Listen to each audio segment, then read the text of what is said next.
Comment rendre un tableau de bord inutile? Je prends. Facile. Je prends. C'est facile. Ouais. Anecdote. C'est super facile.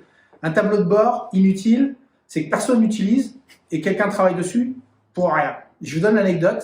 J'étais dans une organisation et d'un seul coup, le patron il dit hop, on recrute un contrôleur de gestion et avec plein de missions parce que je veux faire un peu d'analytique, je veux faire un peu de contrôle de gestion, enfin avoir une autre vision de ce que ma structure amène en termes de valeur ajoutée. Recrutement, un mec super, un mec vraiment extraordinaire. Et un jour, je vais le voir, donc ça 3 ans après, prise de poste, il était beaucoup dans son bureau. Bon, ils sont beaucoup dans leur bureau, mais il était beaucoup dans son bureau, puis il avait à un moment donné une petite mine un peu déconfite.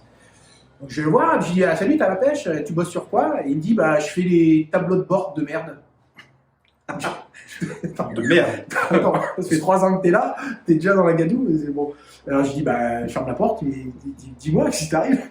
Il me dit bah tu sais pas, depuis ce matin et hier et avant-hier, je suis sur des tableaux de bord que je construis, donc j'ai des logiciels qui me font de la stat, je prends des données un peu partout, tout ça est très très bien structuré. Je fabrique des tableaux de bord que j'envoie à 6 personnes, donc le codir, certains cadres qui ont des périmètres différents. Je leur envoie ces tableaux de bord, ils sont NIF, ils sont hyper bien faits. 1, ils les utilisent pas. 2, ça répond pas à ce qu'ils ont besoin. Je le sais parce que de toute façon, quand je leur dis mais ça correspond à tes besoins, tu as besoin de quoi comme indicateur? Bah vas-y, envoie les tiens. Envoie les tiens. Ouais, ceux de la direction qui te disent d'avoir X numéro, X chiffre, X stat. Et en fait, le gars, il a passé son temps, pendant 3 ans, à construire un système qui ne permet pas à d'autres qui vont normalement devoir utiliser ces tableaux de bord, de les utiliser à bon escient pour amener de la valeur.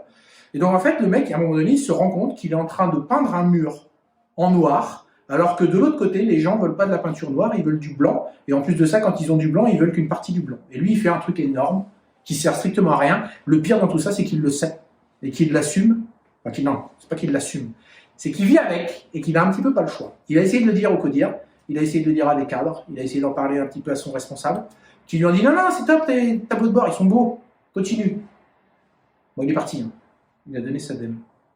Un tableau de bord, c'est parce que quelqu'un a besoin d'informations qu'on va lui construire un indicateur, ou qu'il se construit lui-même un indicateur, parce qu'il a besoin soit de mesurer, soit d'évaluer quelque chose. La mesure est intéressante, parce que lui, il a besoin de savoir ça.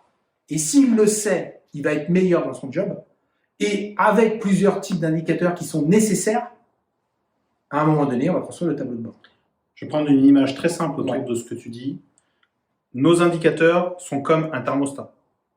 Un thermostat qui va avoir plusieurs options. Soit il enclenche quelque chose au-delà d'une température, soit c'est un thermostat un peu plus évolué qui va enclencher quelque chose quand il dépasse au-dessus ou en dessous. L'objectif de vos indicateurs, c'est qu'ils vous mettent sous les yeux la question qui est, c'est sous contrôle ou ça ne l'est pas? Et si ça ne l'est pas, ça engage quelque chose. Si les gens ne savent pas ce que l'indicateur mesure et ce qu'il est censé enclencher, si l'indicateur dépasse au-dessus ou en dessous la zone de confort, vos indicateurs ne servent à rien. Et donc, la première question au départ, c'est déjà de vous assurer que les indicateurs sont compris. Et le meilleur moyen de savoir si les gens ont compris un indicateur, c'est de leur demander est-ce que tu sais ce qu'on doit faire si l'indicateur dépasse au-dessus ou en dessous cette zone-là. Si les gens ne sont pas capables d'expliquer ce que ça enclenche, ça veut dire qu'ils ne comprennent pas l'indicateur. Et le pire dans tout ça, c'est que la plupart des gens passent du temps à créer des indicateurs qu'ils ne comprennent pas. Et au lieu de passer du temps à interpréter leurs indicateurs pour adapter le bon plan d'action qui permettrait de mettre le sujet sous contrôle, ils ont dit « ouais, c'est bon, j'ai fait les indicateurs ». Ouais, ok. Action. C'est à vous. Salut.